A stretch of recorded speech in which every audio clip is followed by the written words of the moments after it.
Meus irmãos, muita paz. Alguns anos atrás, creio que mais de 15 anos, eu estava na cidade de Fortaleza, onde fui fazer algumas palestras num fim de semana, sexta, sábado e domingo. E quando eu cheguei no aeroporto, eu recebi um recado de uma pessoa, a pessoa que foi me pegar, que tinha alguém que queria me conhecer no sábado à noite. Eu já tinha ouvido falar o nome dele, mas não o conhecia pessoalmente. E recebi o recado que ele queria me conhecer. Fiz as palestras de sexta, no dia que cheguei, fiz um seminário no sábado à tarde, e sábado à noite fui à casa dele para conhecê-lo. O recado dizia que ele não poderia se dirigir a mim, porque ele já não mais andava. Ele tinha uma doença chamada esclerose lateral amiotrófica, uma doença que atinge o neurônio motor e a pessoa perde gradativamente a musculatura e desencarna, geralmente por asfixia. E eu fui então conhecê-lo. Uma casa muito grande, ele já estava numa cama de água para flexibilizar mais o seu corpo. Mas para me receber, colocaram ele numa cadeira. Ele só movia o rosto, o corpo todo era imóvel do pescoço para baixo. Mas ainda falava. Falava com uma certa dificuldade. Falava baixinho, eu tinha que me aproximar dele. Ele deveria ter quase 80 anos de idade. Creio que uns 70 e alguma coisa. E ele disse que queria me conhecer, porque eu havia escrito um livro que chegou às mãos dele. Ele leu, gostou de algumas ideias e sabia que ia morrer. Queria me passar as ideias dele a respeito da vida. Nada tinha a ver com o livro que ele tinha lido. É como se ele quisesse passar para alguém os conhecimentos que ele tinha. E ele escreveu, pediu à secretária dele que escrevesse essas ideias numa folha de papel, 10 ideias centrais da vida, que ele queria que eu lesse e conversasse com ele. E nós ficamos conversando longamente. Eu saí da casa dele quase 1h da manhã para ir para o hotel. Conversamos muito, muito. Ele explicava o que ele pensava da vida, o que motivava ele a viver, o significado da encarnação dele. Ele era espírita. O que ele fez na vida dele, ele era da Receita Federal, trabalhou como... Eu esqueci o nome. Na Receita Federal tem técnicos e tem auditores. Ele era auditor da Receita Federal, trabalhou muitos anos, se aposentou, dedicou boa parte da sua vida ao espiritismo e ouviu falar de mim porque eu citei o nome dele aqui em Salvador, numa palestra que fiz, isso há muitos anos atrás, que eu aprendi o espiritismo. E ele fez um curso básico lá no Ceará, e esse curso básico veio para Salvador, e eu fui aluno desse curso básico, e eu citei o nome dele. Por isso que ele ouviu falar do meu nome, porque eu citei o nome dele. Veja como são as coisas. Se a gente fala em alguém, a depender do que a gente fala, isso chega aos ouvidos da pessoa. Então isso também, além dele ter lido o livro, ele queria me conhecer. Mas o que eu me lembro era o sentido da vida. Ele tinha consciência plena da imortalidade, não se preocupava com a morte, sabia que mais dia, menos dia ele ia desencarnar. Ele veio a desencarnar depois desse encontro que ele teve comigo, mais ou menos um ano depois ele veio a desencarnar. O caso da doença, a doença já estava com ele, creio que 14 anos, 12 ou 14 anos de doença, o corpo já não suportou mais, ele desencarnou. Mas eu me lembro dele conversar comigo sobre o sentido da vida, o significado da vida, o viver. Que o ser espírita deu a ele uma dimensão maior do que é a vida. Era um homem religioso, mas ao mesmo tempo não apresentava um caráter de piegas naquele momento. Não apresentava-se nada de que o levasse a uma ideia de salvação. O que ele fez, ele faria de novo. Não estava preocupado com julgamentos. Ele aqui tinha um amigo em Salvador, que era meu amigo, chamado Luiz Gonzaga Pierre, que desencarnou. Francisco Bispo também, eles se conheciam, eram amigos, se falavam. E o meu nome aparecia nas conversas como uma pessoa que era um pouco perturbado. Olha como aparecia meu nome. Por que que eles me achavam bem-vindo sem me conhecer, achava que eu deveria ser um pouco perturbado? Porque quando eu entrei no Espiritismo, eu era muito jovem. Eu tinha feito 21 anos quando eu passei a frequentar uma instituição espírita, e eu cheguei no centro espírita, as pessoas eram muito mais velhas. Eu era universitário, engenheiro, fazia engenharia, tinha cabeça aberta, pensamento pragmático. E eu vi que o centro espírita, as cadeiras eram antigas, fixas no chão. E eu fiz um movimento para tirar essas cadeiras e botar cadeiras soltas. E bem-vindo soube disso, que eu era uma espécie de carbonário. Carbonário é um indivíduo incendiário. Porque eu dizia que aquilo tudo era velharia, que o centro espírita deveria ser mais moderno. E só tinha velho, e eu tinha essas ideias. Então, a minha perturbação era por ter essas ideias, só porque eu dizia que as cadeiras deveriam ser soltas. Só por isso eu era perturbado. Você veja a mentalidade da época. E bem-vindo me falou disso. Olha, a primeira vez que eu ouvi falar no seu nome era que você queria incendiar um centro espírita. Porque o apelido de carbonário foi Pierre quem deu, né? Mas ele me falava, disse, não, mas depois que eu li o seu livro, eu vi que você tinha ideias diferentes. O livro que ele leu foi Psicologia do Evangelho. Você tem ideias diferentes. Então, eu quero lhe passar as minhas ideias. Até foi escrito um livro da história da vida dele, e nesse livro tem uma citação do meu livro. E Bem-vindo é o nome dele, Bem-vindo Melo. Ele dizia para mim, olha, a vida é preciso ser vivida. Se o ser humano não viver, se omitir, não arriscar, não ousar, se o ser humano se prender à religião, ele não vive, ele obedece. E ele, espírita convicto, me falava isso, que ninguém deve ser prisioneiro de uma ideia, qualquer que fosse, uma ideia no sentido religioso.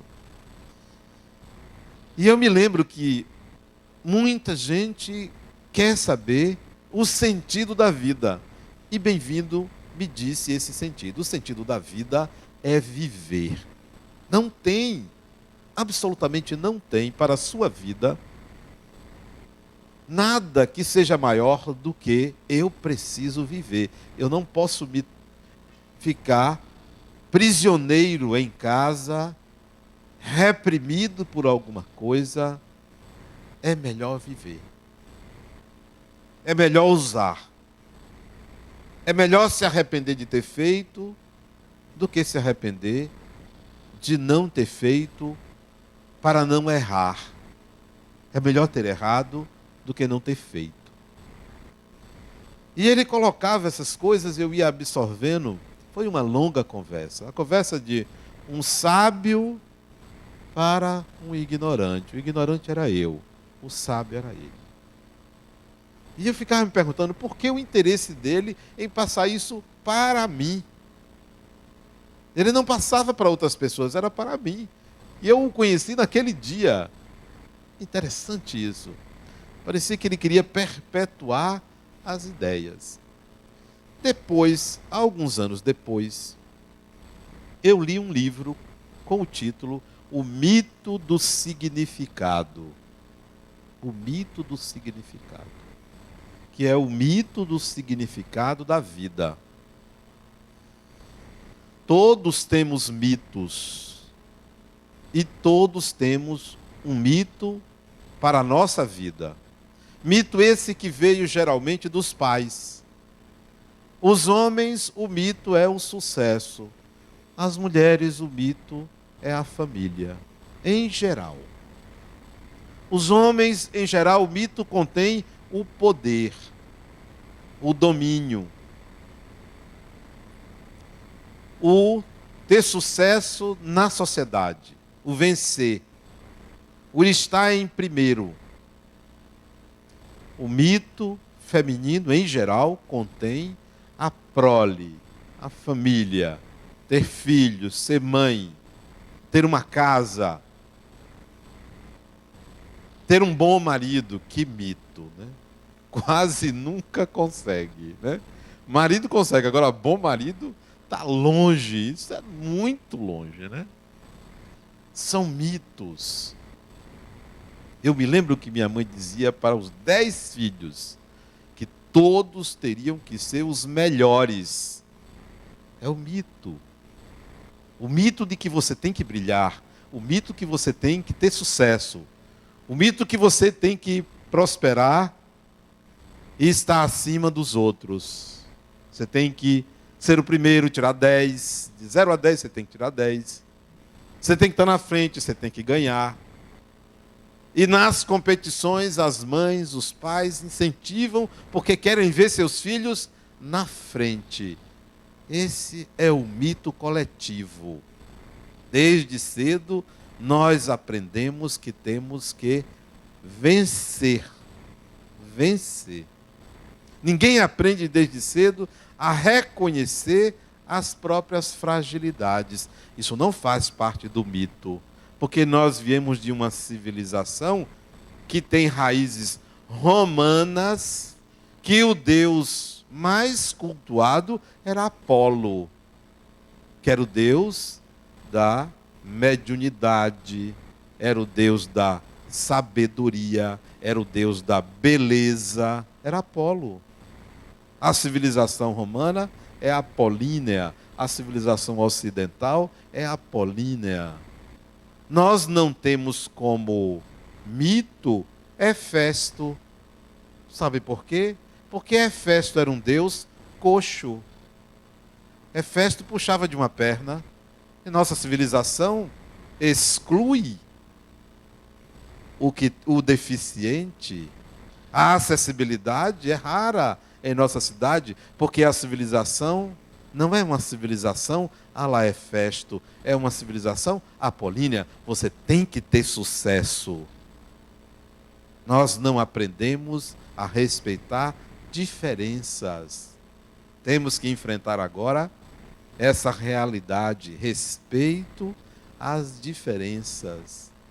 Então, há um mito do significado da vida. E é preciso derrubar esse mito. O mito coletivo do vencer. Graças a esse mito, nós queremos levar vantagens. Vantagens sobre o outro. Nós queremos, de alguma maneira, estar na frente. Por isso que, às escondidas, o fracasso do outro nos alegra. Principalmente se for nosso inimigo. Nos alegra.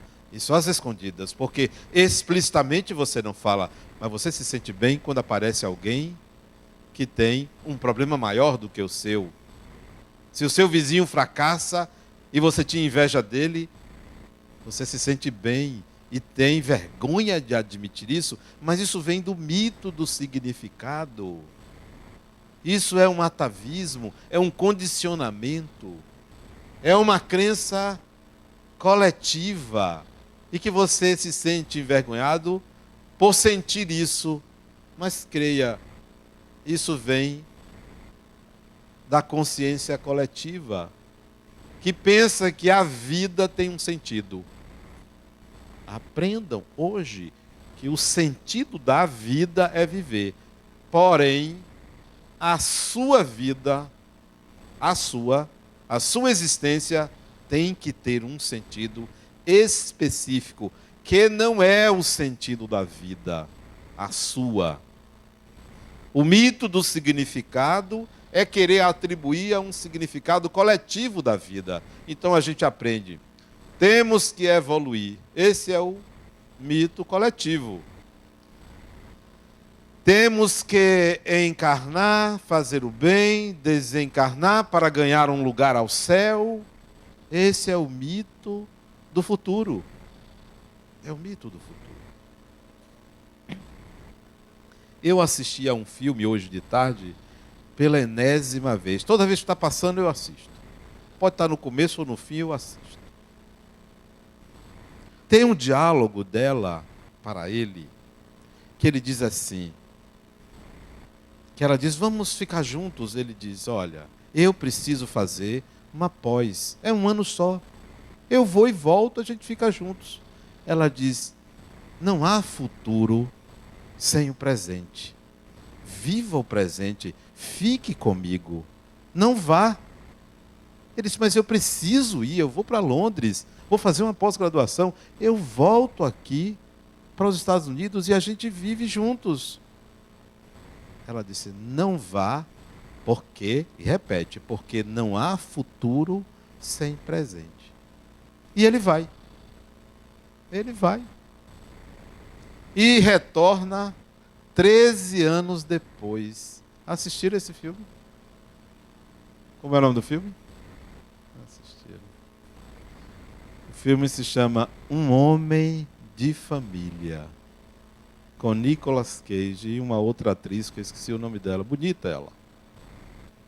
E ela, quando o filme começa com esse diálogo. Não há futuro sem presente. E o mito do significado é a gente atribuir um futuro mítico, idealizado, e basear o nosso presente exclusivamente em cima de um mito, deixando de viver também e principalmente o presente. O significado da sua vida tem a ver com o seu presente.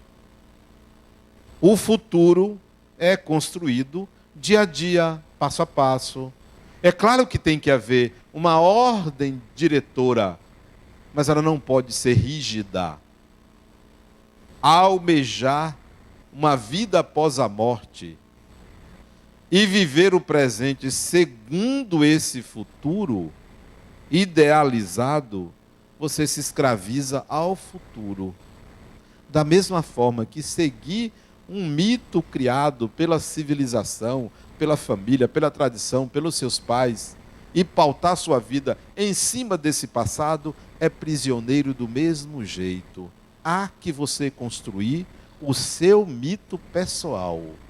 Esse é meu e vale para agora, para este momento. Mais ainda, o mito do significado futuro é tão forte que você vai ouvir e vai ler dizendo o seguinte: aproveite agora, porque você pode morrer a qualquer momento. Esse raciocínio está embutido, um equívoco. Não deixe para depois que você pode morrer. Há um equívoco nesse raciocínio. Cuide logo porque a morte é certa. Há um equívoco nesse raciocínio. Não, eu não faço as coisas porque eu vou morrer. Morre-se a qualquer momento. Então eu devo fazer as coisas porque a qualquer momento eu vou morrer. Eu não vivo. Eu tenho que pensar que eu tenho que fazer as coisas porque o meu eu continua. É só por isso. Não é porque eu vou morrer. Ah, não tem que cuidar agora, já pensou? Se você adoece, não dá tempo. Não. Aí, isso é um engodo. Fazer as coisas porque se vai morrer. Todo mundo vai morrer, mais dia, menos dia. Você não sabe quando, hoje, amanhã, daqui a 10 anos, 100 anos, mas vai. Então, faça as coisas independentemente da morte. O significado do viver não pode estar atrelado a essa pressa de fazer as coisas, porque a morte pode vir a qualquer tempo. Esse era um raciocínio que vem da tradição religiosa, de dizer, olha, você vai ser julgado na hora da morte. E vocês rezam pensando assim, na hora da morte. O Pai Nosso está lá, na hora da morte. O juízo final está na consciência coletiva de todo mundo. Um juízo final, um julgamento, lá ele, porque eu não vou ser julgado. Porque o meu julgamento se dá indistintamente do tempo. Não vai ter um momento lá adiante, morreu, vem cá. Tem aqui sua ficha. Olha, você fez isso, fez aquilo, fez isso, somou, dividiu, multiplicou, tem atenuantes, agravantes, vá para cá. Do lado de cá é o lado do sofredor. Ah, você, ó, eu me lembro que você fez isso, vá para o lado de lá. Não existe isso. Só existe para aqueles que constroem uma realidade psíquica dessa maneira. Aí vai ser julgado. Sabe por quê? Porque do outro lado tem muita gente que se aproveita da credulidade coletiva para instalar tribunais de julgamento. Até isso tem. Não tem conto do vigário? Aproveita-se de quem? Dos ingênuos, dos ambiciosos, cai no conto do vigário. Pois do outro lado tem o conto do julgamento. Pega aquele culpado que se sente culpado, ou aquela que se sente culpada, entra aqui e vai se submeter a esse tipo de tratamento. É preciso dissolver essa ideia de que até a morte você tem que fazer alguma coisa para se salvar, porque você será julgado. Esse é um mito. A vida tem que ser vivida pensando-se na continuidade, que você vai precisar do que você integrar ao seu ser, ao seu ego, as experiências que você está vivendo. Você vai precisar disso. Para quê? Para viver novas experiências no além, depois que voltar. Não é porque você será julgado. Você vai precisar. O seu eu precisa.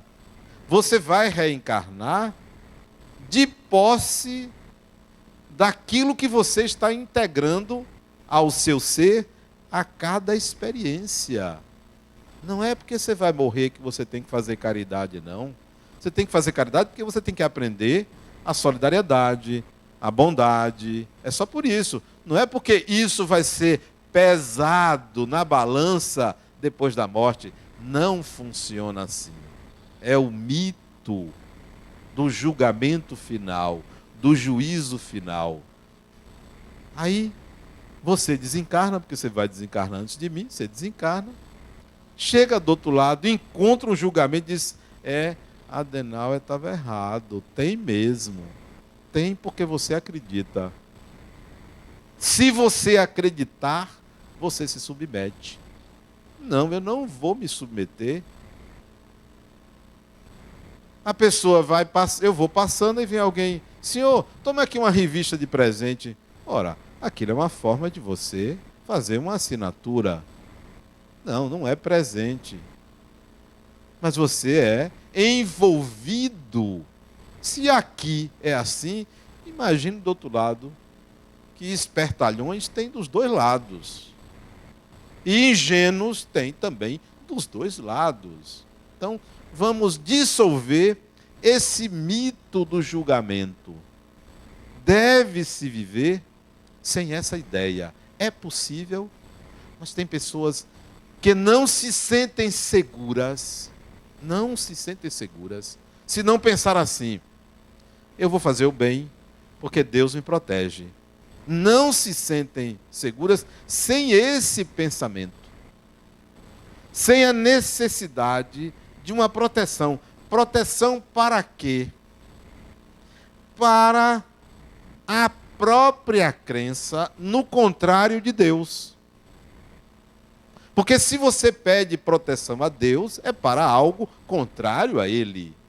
Então, pedir proteção a Deus ou se afastar do que crê seja o diabo ou o demônio é a mesma coisa. Porque você entra nesse sistema de buscar uma forma de se sentir segura ou seguro ou protegido por uma ou outra ação no bem. Não.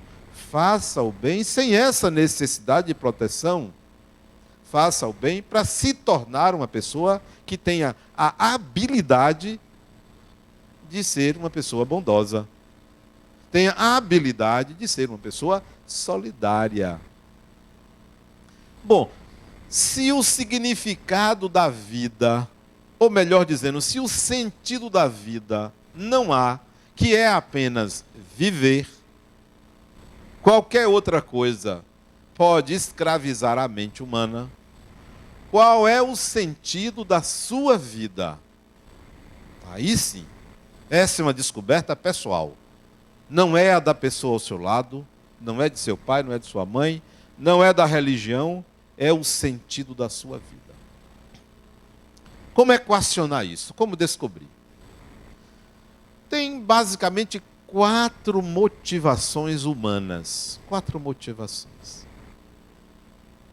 4 ideias motivadoras. Talvez a mais básica e imediata é a procura de um par. Talvez essa seja o impulso inicial do ser humano. Todo mundo quer um par. Todo mundo quer uma outra pessoa. Que ele complete, que ele faça feliz, que divida, que ele faça companhia, que ele dê filhos, que se divirtam juntos, que tenham prazer, que compartilhem a vida.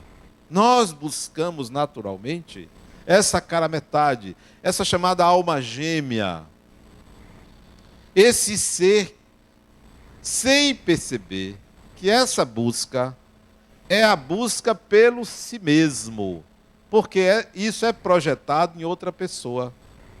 É projetado em outra pessoa. E depois você vê que é propaganda enganosa, porque ninguém corresponde ao ideal de pessoa. Ninguém corresponde.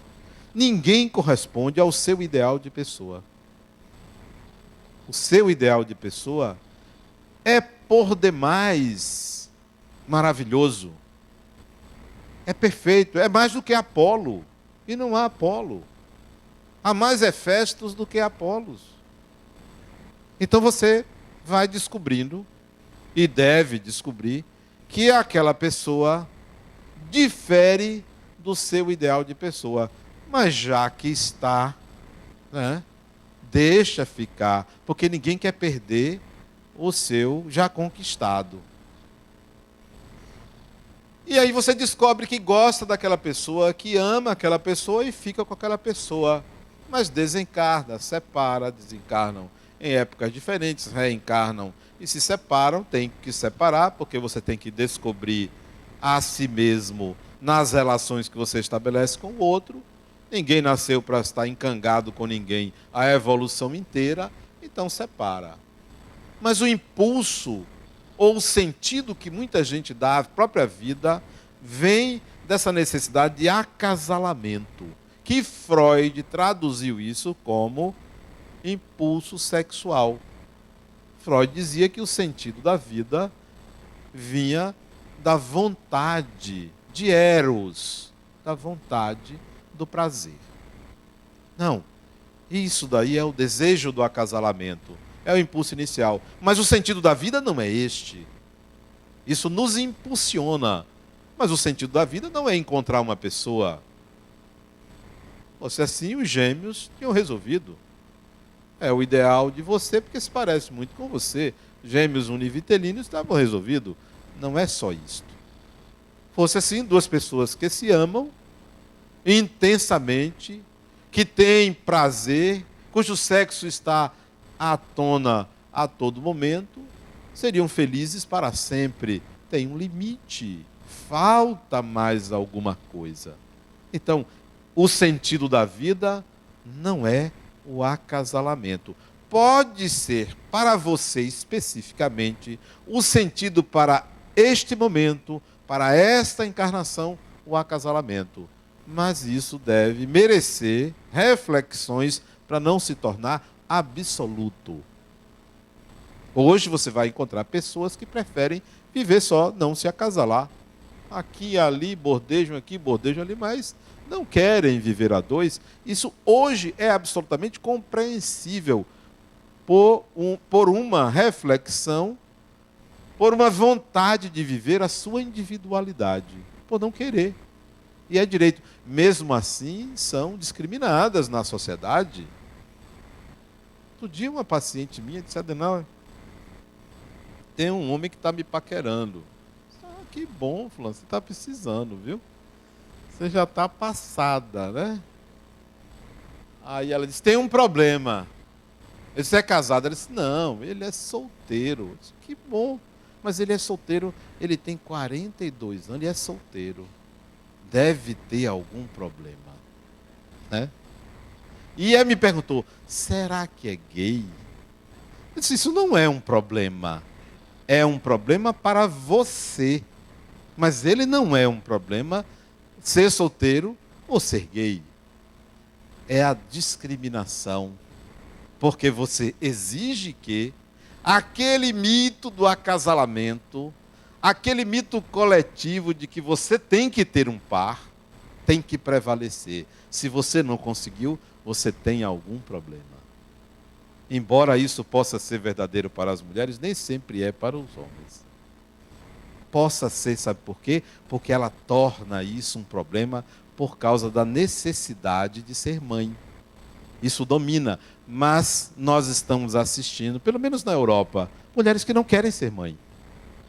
E não se cobram por isso.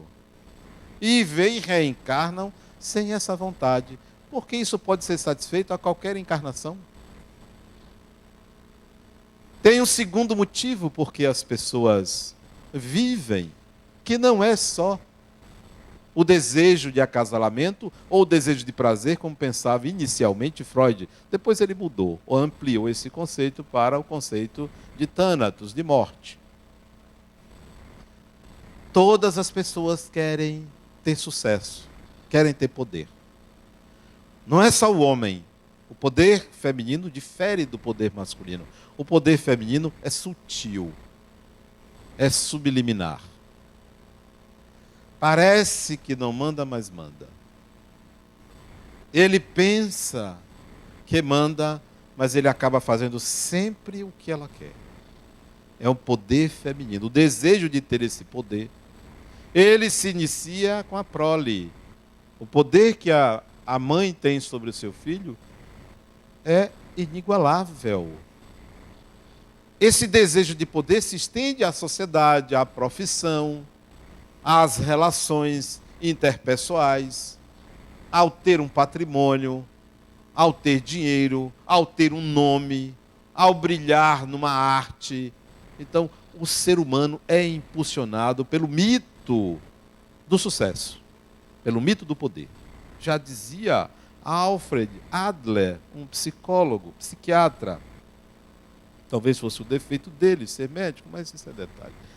Ele pensava assim, que o que impulsiona o ser humano é o desejo de poder, porque foi ensinado ao ser humano que ele é criatura e não criador. E todo ser humano desejaria ser o criador, um criador, como não é, ele carrega essa necessidade de se tornar isso que impulsionaria. É um mito. O sucesso é preciso ter um significado para a sua existência, mas daí você ter poder sobre é desnecessário, porque uma pessoa que se sente segura de si não precisa ter poder nenhum. Uma pessoa que se basta, que se garante, que sabe suas qualidades, não precisa ter poder sobre outras. Uma pessoa que se assume, que é coerente, não precisa ter poder. Eu tenho um amigo, ele não é meu vizinho, porque vizinho é um negócio sério, mas ele não é meu vizinho, não, ele é meu amigo. Hoje ele está um pouco afastado de mim, mas ele dizia: Adenauer, eu gostaria de ter o poder que você tem lá na fundação. E eu não vejo você ficar mandando, gritando, nem nada. Como é que você consegue? Eu disse para ele: olha, o poder é consentido. Eu me aproveito do consentimento que as pessoas dão, porque elas pensam que eu tenho poder. E eu uso isso. Você vê, de fato eu não tenho. Passo a ter porque é consentido. Então você não precisa estar em nenhuma posição de destaque quando você consegue o consentimento da liderança. Essa é a verdadeira liderança. Bom, então você não precisa, se você é senhor de si, se você é seguro de si, você não precisa mandar em ninguém, porque as pessoas naturalmente lhe respeitarão, porque você se respeita. Eu tenho uma paciente que ela é adicta. E há uns tempos atrás eu estava conversando com ela sobre a adicção dela. Ela começou desde cedo com maconha, que é a porta aberta para o entorpecimento dos sentidos e para o desejo de se libertar da opressão do corpo. E ela foi logo para a cocaína e se tornou adicta. E ela estava me falando sobre essa questão do que a droga fazia dela. Eu perguntava: o que você sente de fato quando você cheirava? Ela disse: Adenauer, eu me sentia poderosa. Eu precisava disso. Eu me sentia livre. E eu disse: paradoxalmente, se tornou escrava. A liberdade não é isto. A liberdade é saber administrar prisões. Porque o espírito, naturalmente, é prisioneiro. A verdadeira liberdade é quando você administra as prisões que a vida lhe coloca. A liberdade não é poder fazer o que quer, é saber fazer as coisas dentro dos limites que a própria vida impõe. Esse desejo de poder é um engodo, falta segurança. O terceiro mito do significado que você pode atribuir à sua vida e que é coletivo é o mito religioso. O mito da salvação, o mito da iluminação dos santos. Outro dia uma pessoa me criticou, não me lembro quem foi. Foi aqui conversando no seminário domingo passado. No intervalo, eu disse a ela: eu quero fazer o meu intervalo, mas ela não respeitou o meu intervalo e ocupou todo o meu intervalo. E ela disse assim: eu noto que você não chama São Francisco de Assis, você só chama Francisco de Assis. Não existe santo, não? Eu disse: por que a pessoa é santa? Mas é santa. Então todo mundo é santo, disse eu.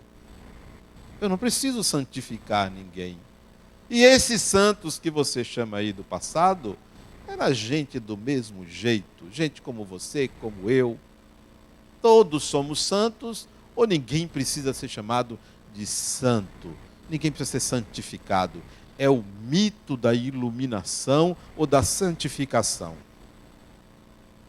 É o mito de encontrar um lugar depois da morte em que você estará à direita de Deus Pai. É um mito.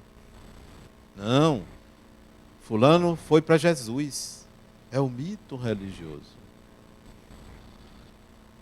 Cadê seu pai? Ah, o pai dele está com Deus. Papai do céu levou. É o mito religioso.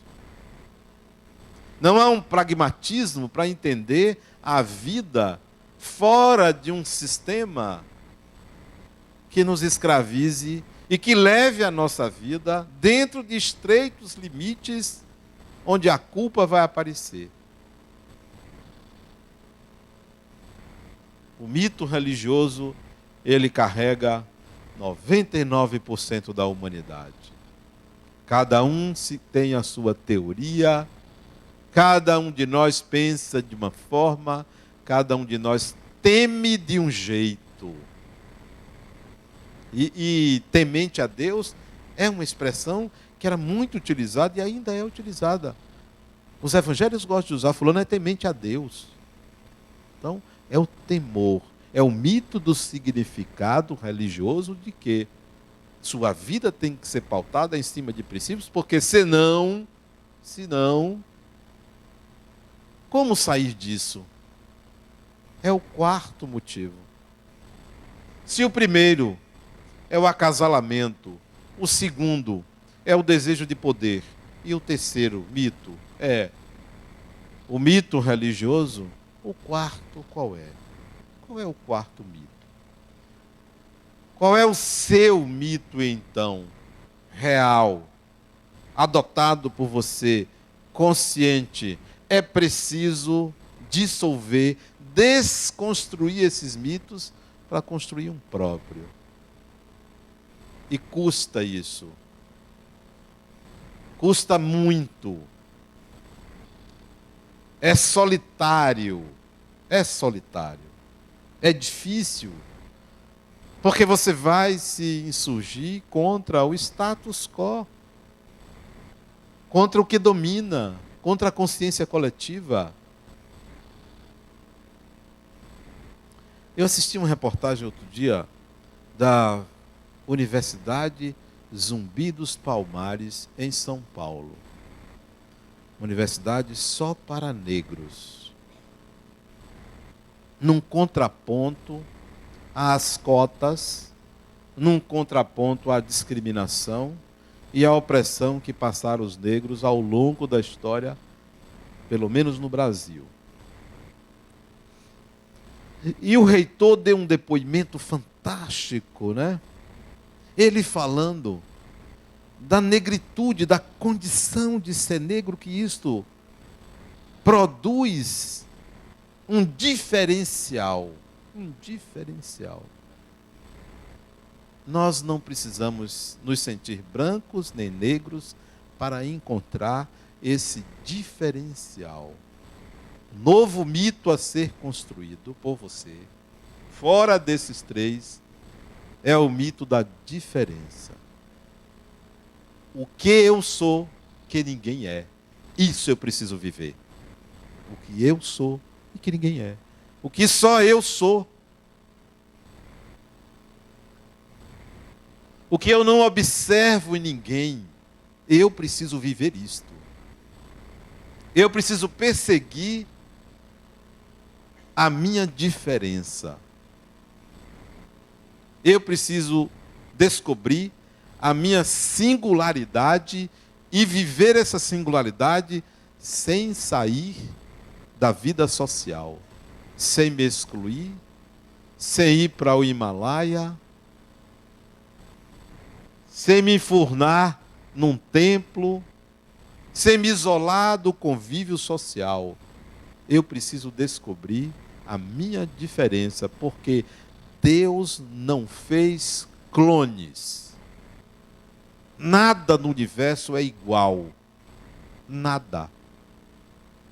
Até por ser enxergado dois já são diferentes. Nada é igual. Não há nada igual no universo. Então, cada ser humano é uma singularidade. E essa singularidade precisa ser descoberta por você e vivida. Ah, mas aí eu vou ficar diferente de todo mundo. Pague o preço por você ser você. Pague o preço. Pague o preço por descobrir quem de fato você é. Esse é o mito mito, esse é o significado da sua vida. A sua vida tem o significado de viver a sua singularidade. A sua singularidade. E quando você descobre, isso é um sofrimento muito grande. É o pior dia da sua vida quando você descobre que você é uma pessoa diferente de todo mundo, porque você se sente literalmente sozinho, contrariando tudo que você aprendeu, que você precisava ser igual. Igual. Nós aprendemos que somos todos iguais. Não somos. Nós temos direitos e deveres iguais, mas não somos iguais. Somos desiguais. Temos direitos e deveres iguais, mas somos diferentes. É o pior dia da sua vida quando você descobre sua singularidade. Agora, é também o melhor dia da sua vida, porque você encontra um sentido, o seu sentido, o seu. O sentido da vida não é ir para ali, ir para aqui. O sentido da vida não é fazer isso ou fazer aquilo. O sentido da sua vida é viver a sua singularidade. No filme, ele volta 13 anos depois. E na noite de Natal ele recebe um recado dela. Um telefonema dela. A secretária dele. Ligo. Não, a secretária dele disse, namorada antiga, né? Ele disse, mas tem 13 anos que eu não a vejo. Aí a secretária disse, vou ligar. Aí começa a ligar, aí ele bate o telefone. Não, passado é passado. Passado é passado. Pergunta ao amigo dele, vem cá, eu devo ligar? Aí ele disse, nada, esse negócio de passado, nem queira, já passou. Aí ele não liga. Aí a secretária sai chorando. Que ela queria que ele encontrasse com ela. Vocês assistiram o filme? É um filme ótimo. Eu até chorei. Toda vez que eu assisto, eu choro. É um negócio sério. Eu choro escondido, né? E só tem eu no quarto. Né? Fica ali chorando. É engraçado, né? Eu quando estava fazendo uma dieta, eu descia de noite escondido para ninguém ver na geladeira. Ninguém via. Dieta do chocolate. Eu escondia. Quando eu levava para a minha sala, trancava a sala para comer escondido o chocolate. Pois bem, ele vai para uma loja de conveniência e entra um assaltante e bota o revólver no peito dele. Você quer viver? Aí ele entra em contato. Que vida era aquela? Quero viver. Aí ele entra em contato com ela e vê que vida ele teria se ele tivesse optado por viver o presente com ela. Que vida ele teria. Mas já passou, é tarde. E aí ele resolve procurá-la no dia seguinte. Procura ela está indo embora para Paris. Aí ele disse, me queira. Ela disse, que nada, que você. Não quis ele. Aí ele apela. Teríamos uma vida assim, temos 2 filhos, um se chama tal, outro se chama tal.